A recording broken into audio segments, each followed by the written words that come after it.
smart city bagi kami bukan hanya comment center, bukan hanya teknologi, tapi adalah kegunaan buat orang. Karena segala sesuatu jadi lebih sederhana, lebih mudah, dan tentu saja membuat semua data lebih transparan. Ini akan membuat orang menikmati hidup lebih baik. Dan yang kedua adalah partisipasi dari warganya itu sendiri. Jadi warga memiliki data, dia bebas membuat aplikasi, memberikan masukan, memberikan kritikan, sehingga kota ini makin lama menjadi kota yang pintar karena melibatkan warganya, melibatkan pemerintah, kekuasaannya, uangnya, ruangannya untuk menjadikan semua kehidupan lebih baik. Itu smart city yang saya harapkan seperti itu.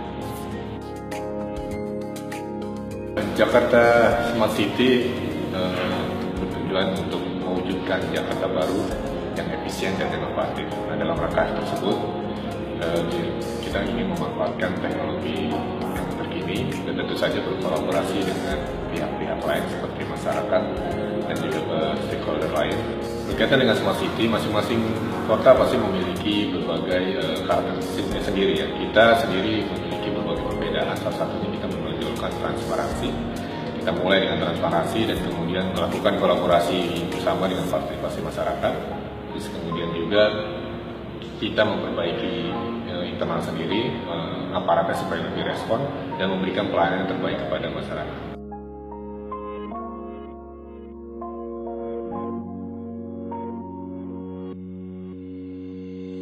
Bagi saya sebetulnya unit yang dibuat di Jakarta Smart City itu sebetulnya tuh nggak perlu ruangan begitu banyak.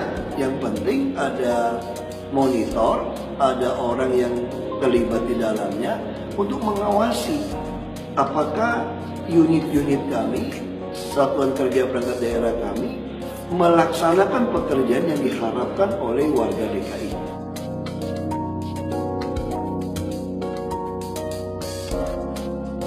Jadi diharapkan dengan adanya program Jakarta Smart City ini pelayanan publik menjadi lebih baik, kalau perlu menuju excellence.